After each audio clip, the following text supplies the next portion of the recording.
여러분 한 주간 동안 잘 지내셨죠? 네. 오늘 5월 23일 주일 예배 찬양함으로 하나님 앞에 예배하겠습니다. 보내드린 받고 오시면서 찬양하겠습니다. 처음 접하는 찬양일 수도 있겠는데요. 오래전에 나온 찬양입니다. 이 찬양 같이 부르면서 하나님의 임재 가운데 나가도록 하겠습니다.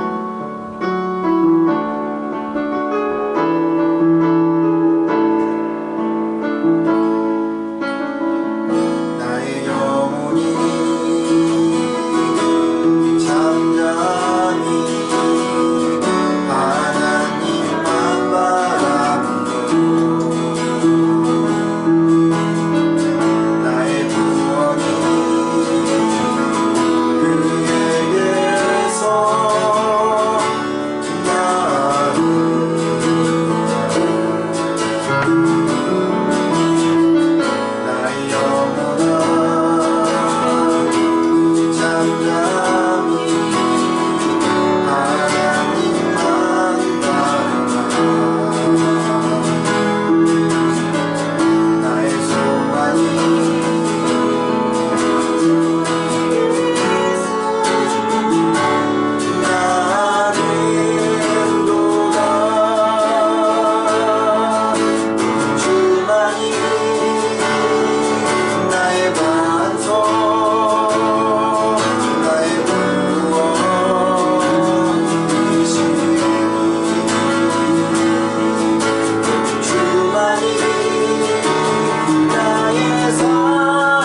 기대하며 나가도록 하겠습니다. 우리 함께 기도하면서 오늘 우리 주님께서 우리 각자에게 베푸실 은혜를 기대하며 함께 기도하고 나가도록 하겠습니다.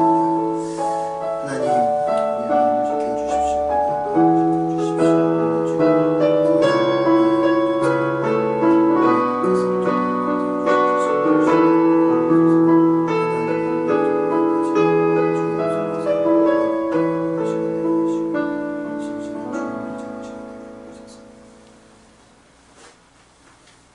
할렐루야.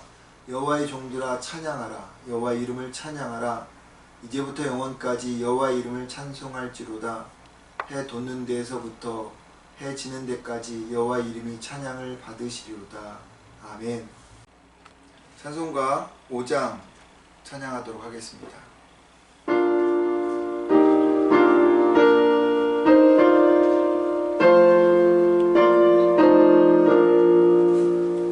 이 천지간 만물들아 복 주시는 주 여호와 전능성부 성자 성령 찬송하고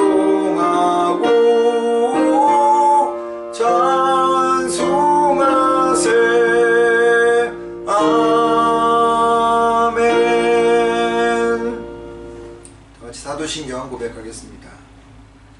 전능하사 천지를 만드신 하나님 아버지를 내가 믿사오며 그 외아들 우리 주 예수 그리스도를 믿사오니 이는 성령으로 잉태하사 동정녀 마리아에게 나시고 본디오 빌라도에게 고난을 받으사 십자가에 못 박혀 죽으시고 장사한 지 사흘 만에 죽은 자 가운데서 다시 살아나시며 하늘에 오르사 전능하신 하나님 우편에 앉아 계시다가 저리로서 산자와 죽은 자를 심판하러 오시리라. 성령을 믿사오며 거룩한 공예와 성도가 서로 교통하는 것과 죄를 사하여 주시는 것과 몸이 다시 사는 것과 영원히 사는 것을 믿사옵나이다. 아멘. 찬송가 314장입니다.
기도하도록 하겠습니다. 오늘 교회를 위해서, 우리 자신들을 위해서, 그리고 또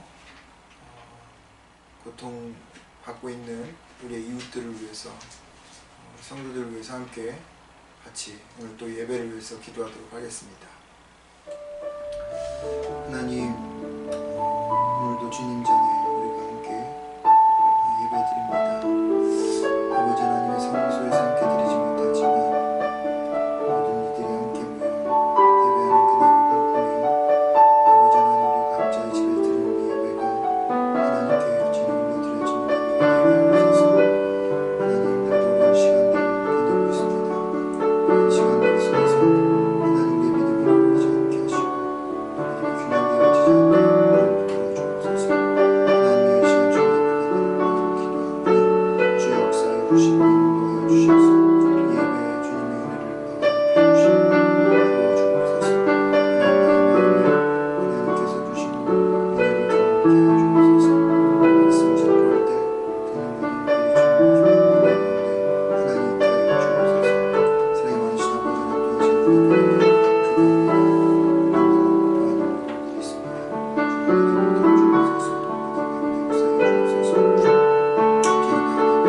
하나님, 우리가 같이 모이지는 못하지만 각 가정에서 또 있는 장소에서 예배드린 아버지 하나님, 또 하나님 앞에 기도드리는 모든 사람들의 그 기도를 모아서 하나님께서 온전히 받아주시고, 그래서 하나 되어지는 은혜의 시간이 되게 하옵소서. 하나님 앞에 부르짖었던 오늘의 기도를 주님께서 응답하여 주시기를 원하옵고, 또 이 예배를 주님이 주장하시며 우리 교회 가운데 주님이 역사하여 주옵소서. 예수님의 이름으로 기도드렸습니다. 아멘. 열왕기하 18장 36절과 37절 말씀 보겠습니다.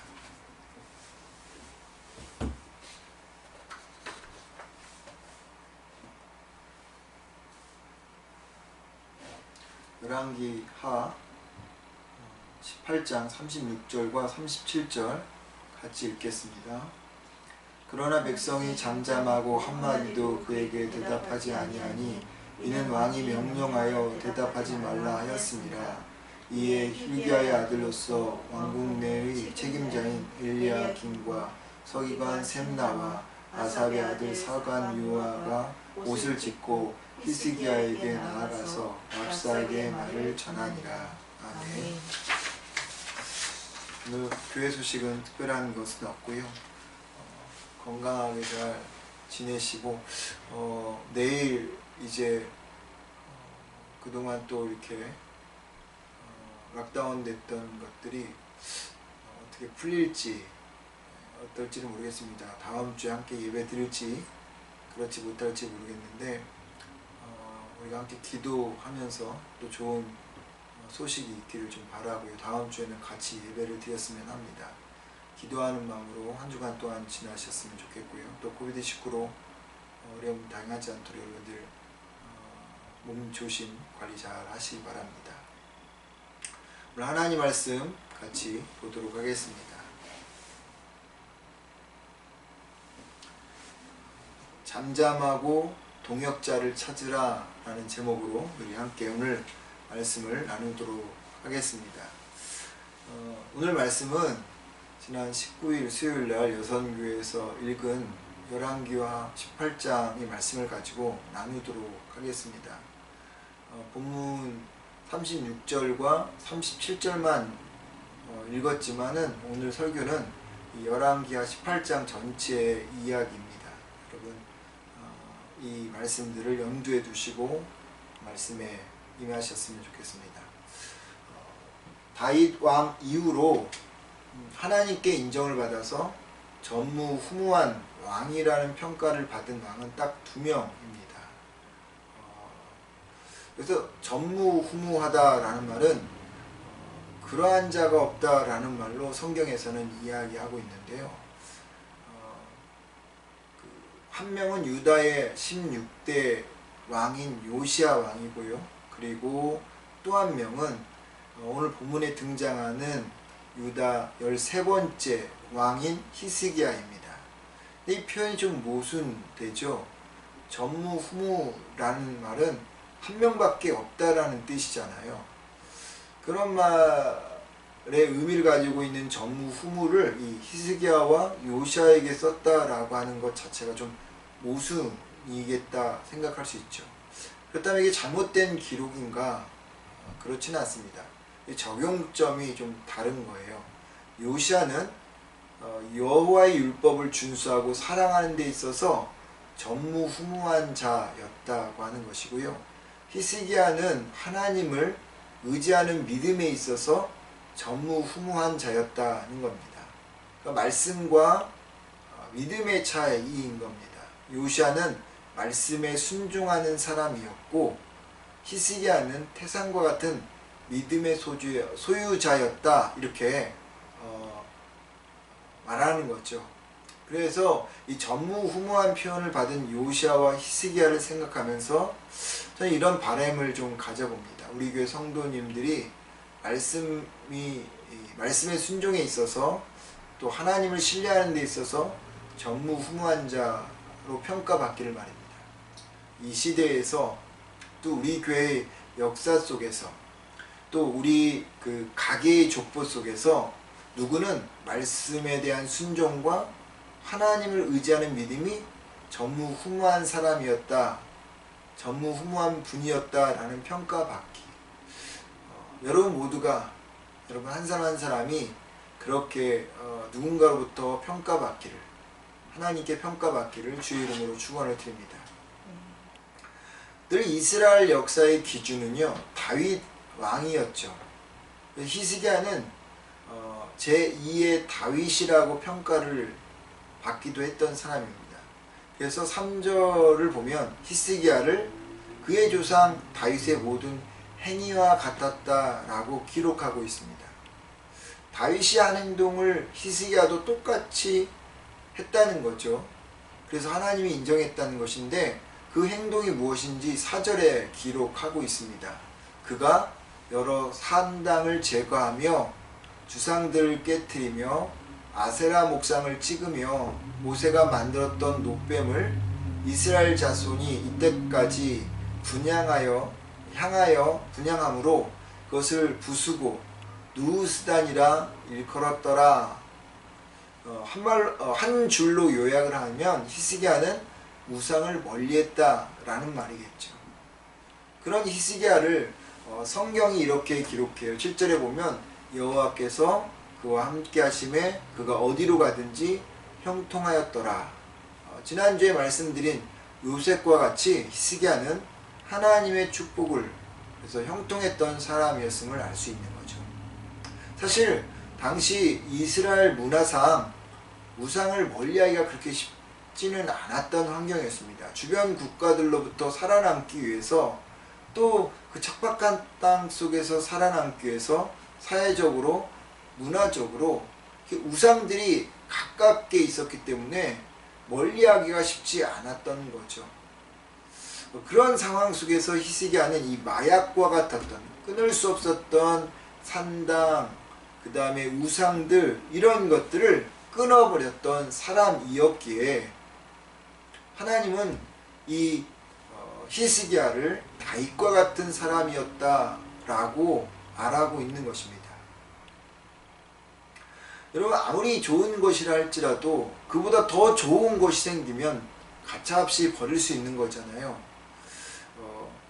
히스기야는 하나님이 더 그에게 있어서 우선순위였고 더 좋은 가치였기 때문에 그 문화가 우상의 문화였고 끊을 수 없는 상황이었을지라도 그것을 단호하게 끊어버리고 또 멀리할 수 있었던 것이죠. 하나님은 히스기야에게 있어서 늘 먼저였던 것입니다. 이처럼 히스기야에게 우상을 멀리하는, 하나님만 의지하는 태산과 같은 믿음이 있었기 때문에 히스기야를 전무후무한 그런 믿음의 사람이라 이렇게 평가를 내리지 않았나 생각입니다. 이것이 18장 1절로부터 8절까지의 그런 분위기예요. 근데 갑자기 분위기가 전환이 됩니다.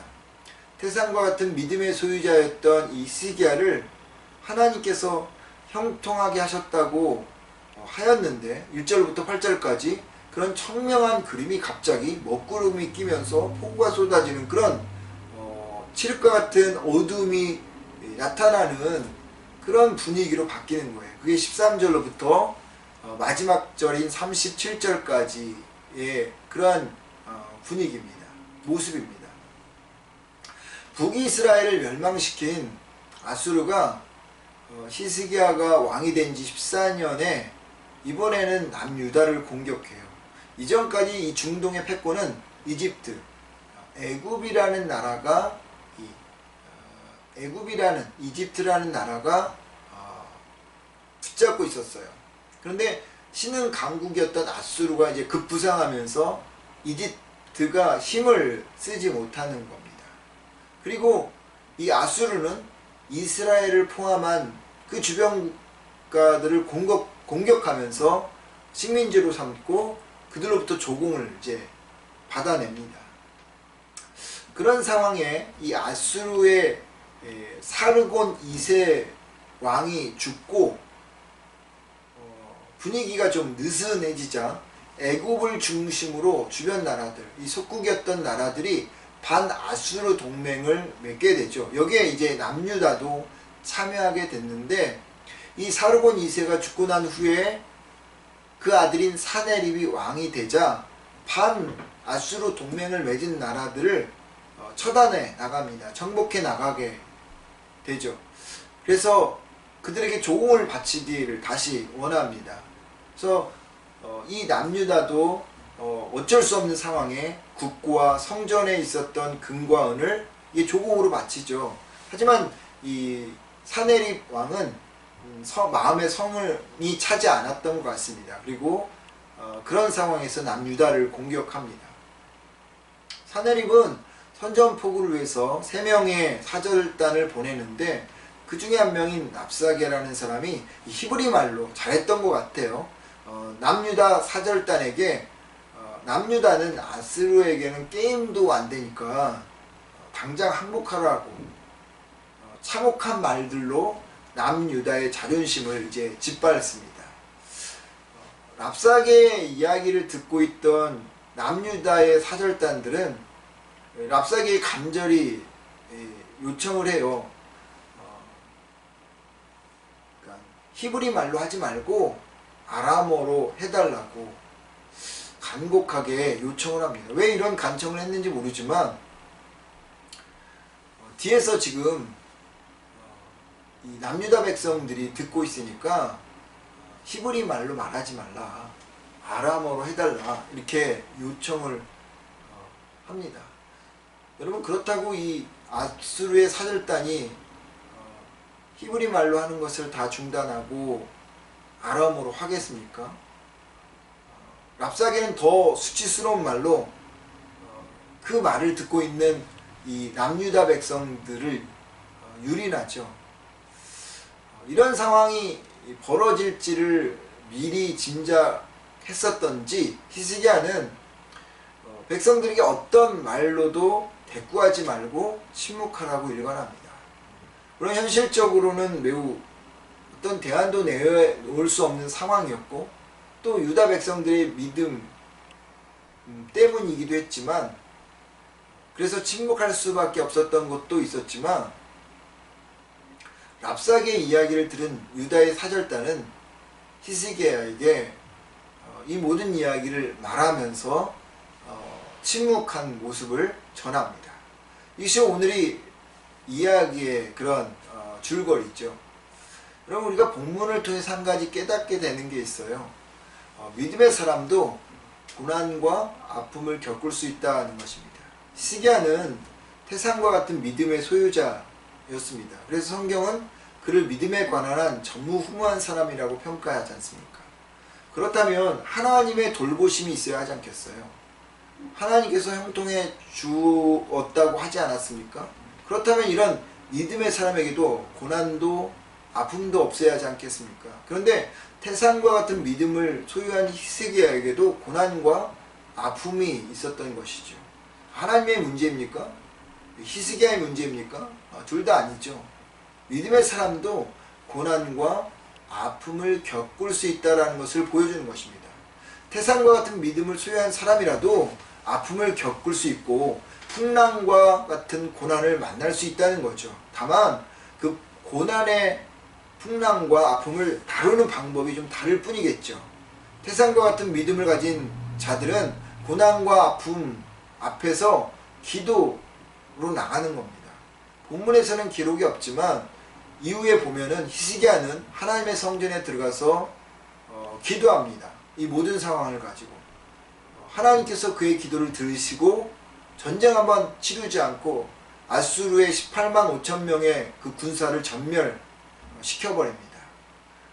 또 병에 걸린 히스기야는 하나님께 간절히 기도함으로 생명을 15년 동안 연장을 받기도 하죠. 이처럼 히스기야는요, 고난의 그 풍랑과 아픔 앞에서 기도함으로 이겨냈습니다.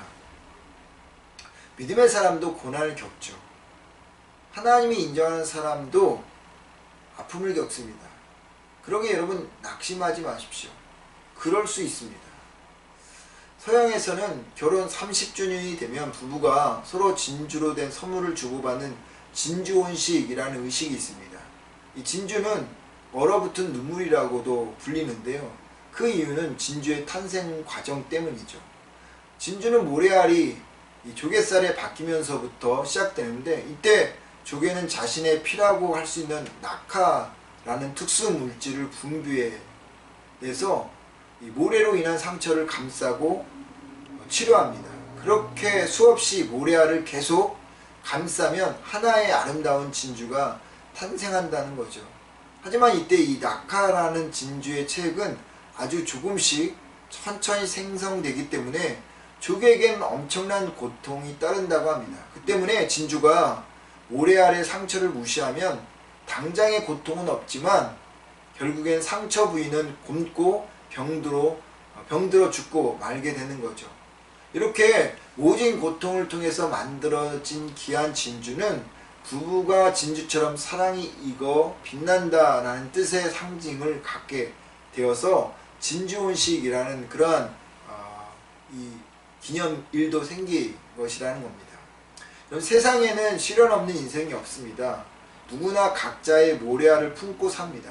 단지 시련을 대하는 자세가 각자 다를 뿐이죠. 왜 나한테만 이런 일이 생길까? 왜 나만 이렇게 힘들까? 라고 생각하는 분들이 계시다면 여러분 낙심하지 마십시오. 그런 시간을 조개 안에 들어간 모래알의 크기가 다르듯이 내게 찾아온 시련과 고통의 분량만큼 커지는 자신만의 아름다운 보석을 만드는 중이기 때문입니다. 누구에게나 심지어 태산과 같은 믿음을 가진 신앙인에게 찾아오는 그러한 고난, 고통이 있기 때문에 여러분 그런 의미에서 낙심하지 마시기 바랍니다. 그런데 여러분 고난과 시련에 대해서 오해하고 착각하는 경우가 있기도 해요. 하나님을 믿으면 고난과 아픔이 없는 줄 아는 겁니다.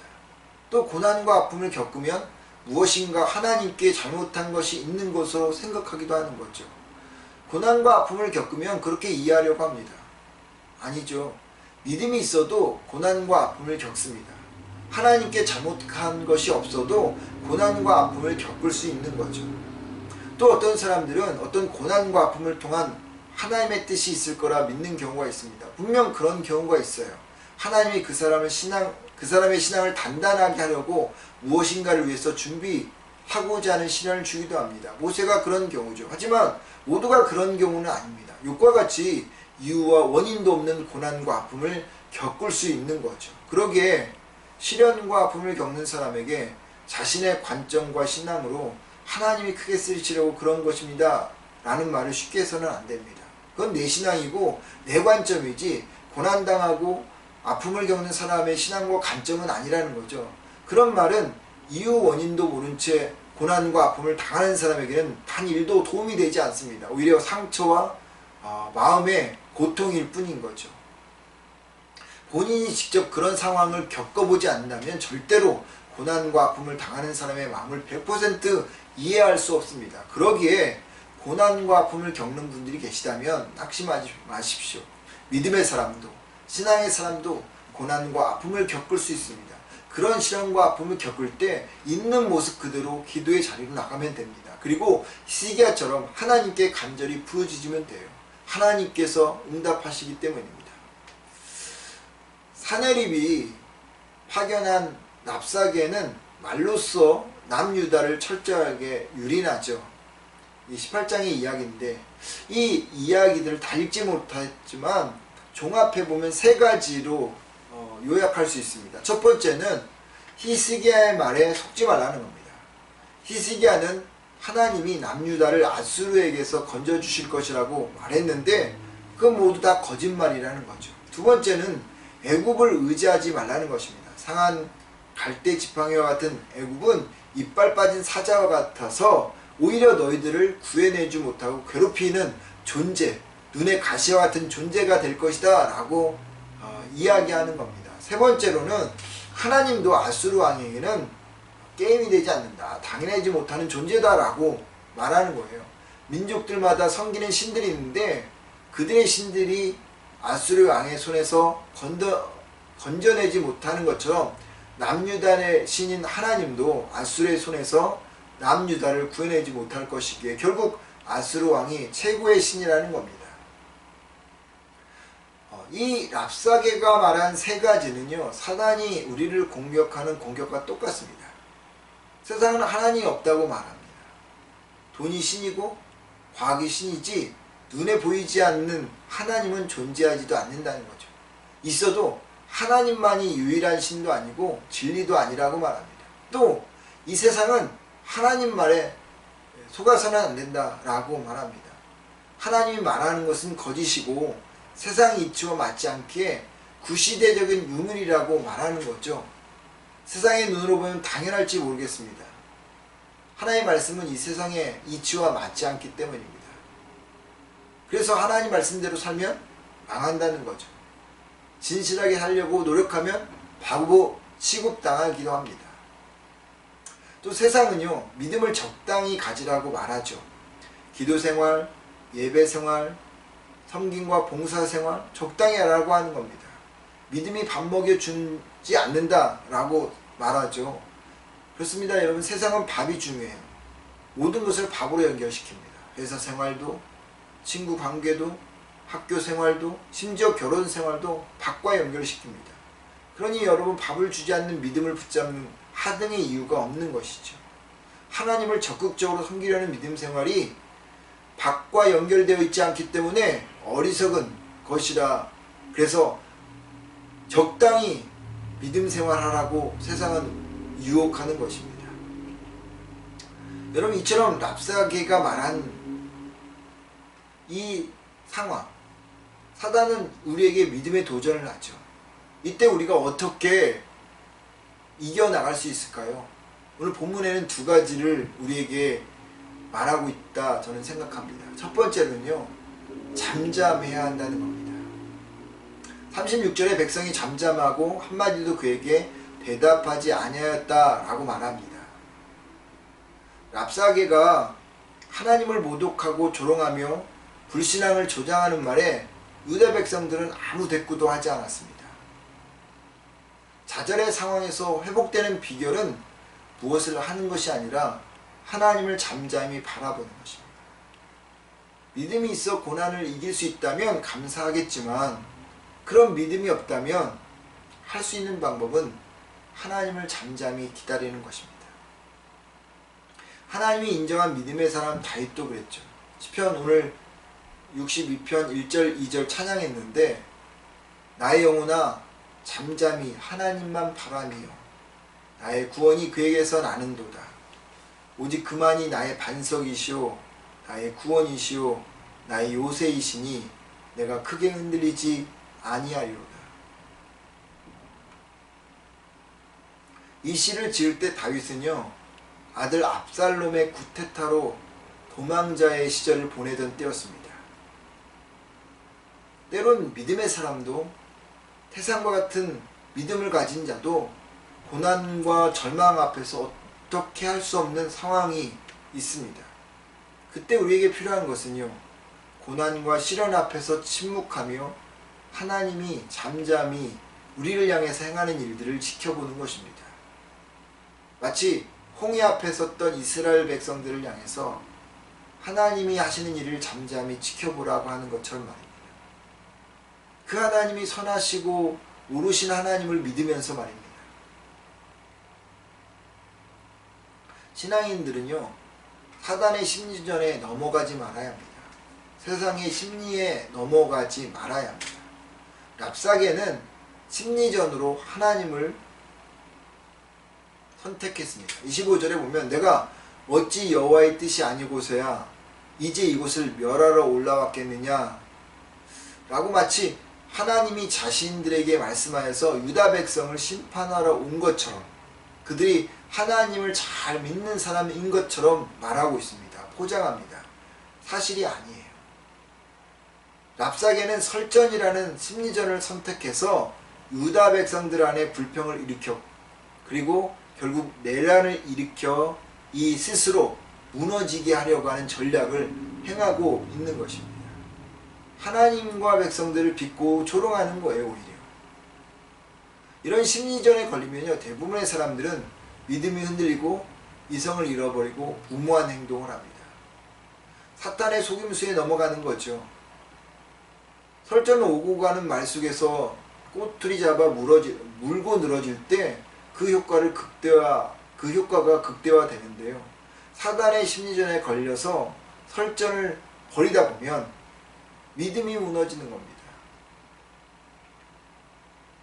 때로 침묵하고 잠잠해야 하는데 말하고 그것에 대해서 변증하다 보면 더 그것에 대해서 얽히게 되고 그리고 그것으로 인해서 걸려 넘어지게 되는 거죠. 그렇기 때문에 히스기야는 백성들에게 잠잠하고 말하지 마라 라고 말한 것입니다. 사단의 심리전에 넘어가지 말도록 하게 한 것이죠. 시험당하는 자에게 필요한 것은요, 실패자요 낙오자처럼 여겨질지라도 견뎌낼 수 있는 마음의 힘입니다. 잠잠히 하나님만 바라보는 거죠.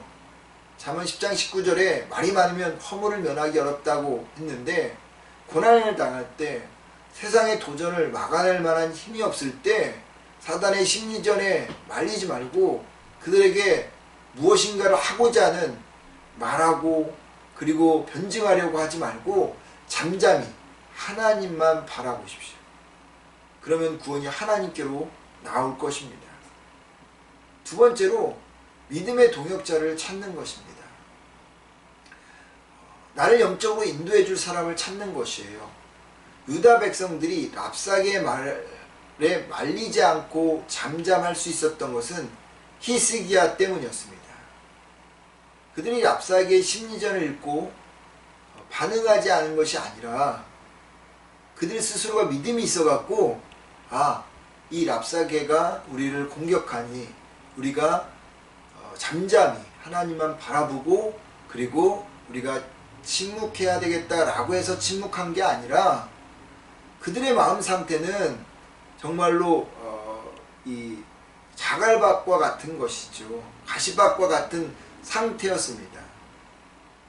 그러니까 랍사게의 그런 심리전에 말릴 수 있는 그런 가능성이 농후했던 사람이었어요. 이런 믿음의 상태를 누가 알고 있었냐면 히스기야가 알고 있었다는 거죠. 그래서 히스기야가 백성들에게 이 설전에 말리지 말도록 요청한 것입니다. 미리 이 모든 것들을 예측했던 히스기야는 그래서 백성들에게 잠잠히 하고 있으라 라고 말하고 있는 것이죠. 유혹과 도전 앞에 서면 어떻게 할지 모를 때가 있습니다. 고난과 시련을 겪으면 길을 잃기도 하죠. 그때 나를 인도해주고 지도해줄 사람이 필요합니다. 물론 하나님이 계시고 말씀으로 인도함을 받아야 하는 건 당연해야겠지만 때로는 당황해서 아무것도 생각나지 않을 때가 있어요. 어떻게 해야 될지 모를 때가 있단 말이죠. 그때 우리를 영적으로 인도해줄 멘토가 필요하다는 겁니다. 우리가 보지 못하는 데드사이드, 사각지대를 볼 수 있고 생각하지 못하는 관점으로 볼 수 있는 사람의 도움이 필요하다는 거죠. 그런 영적인 멘토, 나를 위해서 중보할 수 있는 사람, 그런 사람을 찾아야 된다고 하는 것입니다. 우리 교회 안에서 그런 사람을 찾아야 하고요. 그리고 하나님께서 그런 사람을 우리에게 붙여줘야 한다는 겁니다. 바울이 영적인 양아들로 여겼던 디모데에게 이런 말을 하죠. 오직 너 하나님의 사람아, 이것들을 피하고 의와 경건과 믿음과 사랑과 인내와 온유를 따르며 믿음의 선한 싸움을 싸우라. 영생을 취하라. 이를 위하여 내가 부름을 받았고 많은 증인 앞에서 선한 증언을 하였도다. 에베소 교회 담임 목사였던 디모데가 고전하고 있었어요. 그런 디모데를 향해서 바울은 왜 그렇게 했느냐라고 이야기하지 않고 믿음으로 격려합니다. 믿음의 선한 싸움을 싸우라고 격려합니다. 자존감이 무너진 이 디모데에게 영적인 스승이었던 멘토였던 바울은 그를 다시 한번 일으켜 세워서 믿음의 선한 싸움을 싸우도록 격려하고 그를 인도하였기에 디모데가 하나님의 은혜 안에서 다시 회복되어질 수 있었다라고 하는 거죠.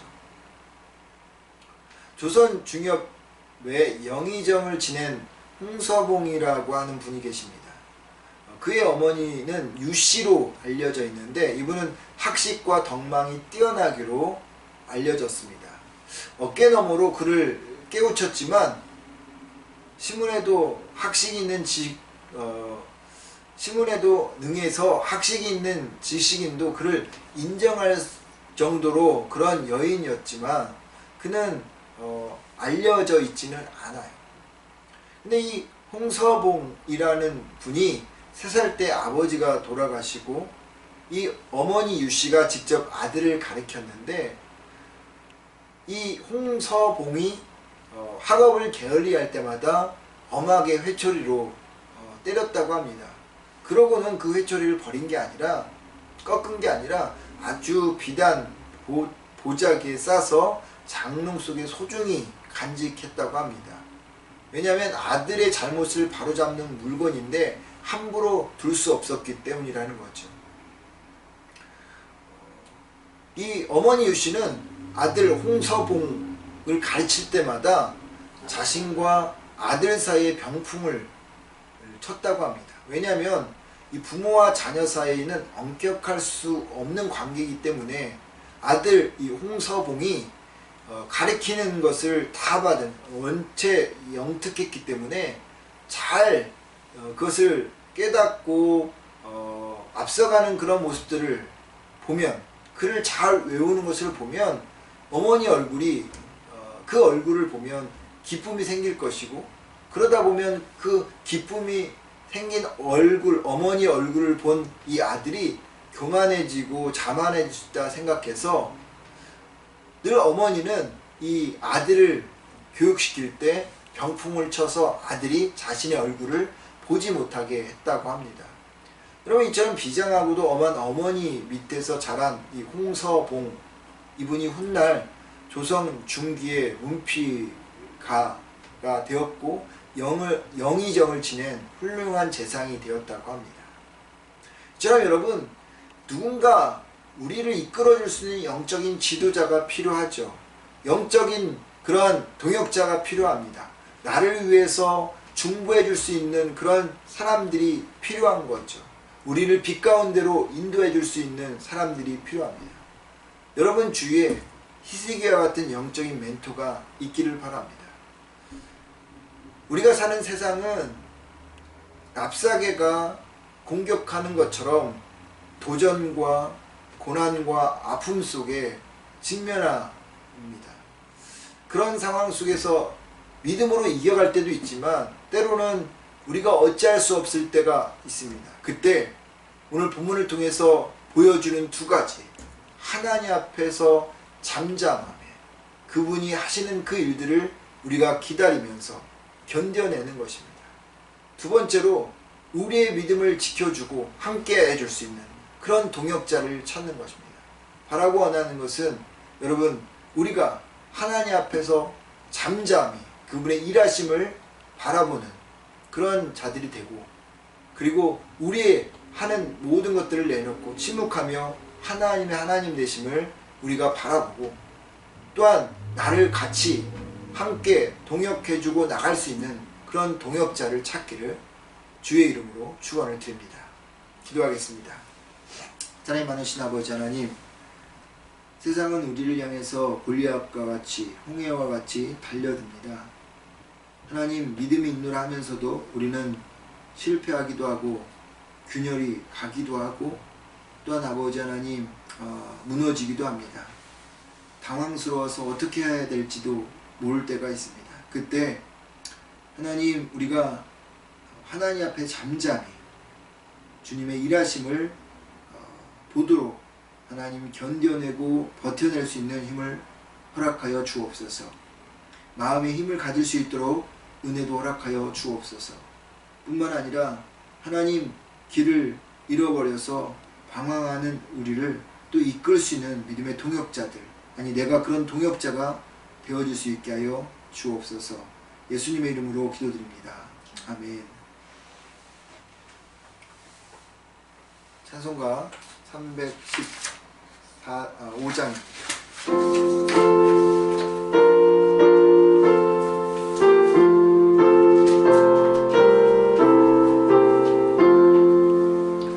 내 주 대신 주를 참 사랑하네.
우리가 세상 앞에서 골리앗과 같은 도전 앞에서 홍해와 같은 고난 앞에서 무기력하고 하나님 어찌할 바를 모를 때 우리가 잠잠히 하나님 되심을 바라보게 하여 주옵소서. 또 우리와 함께 같이 믿음의 동역자를 하나님 찾는 저희가 되어서 이 어렵고 힘든 세상을 이겨가는 우리 모두가 되게 하여 주옵소서. 오늘도 하나님 앞에 귀한 물질 드리게 해주시니 감사합니다.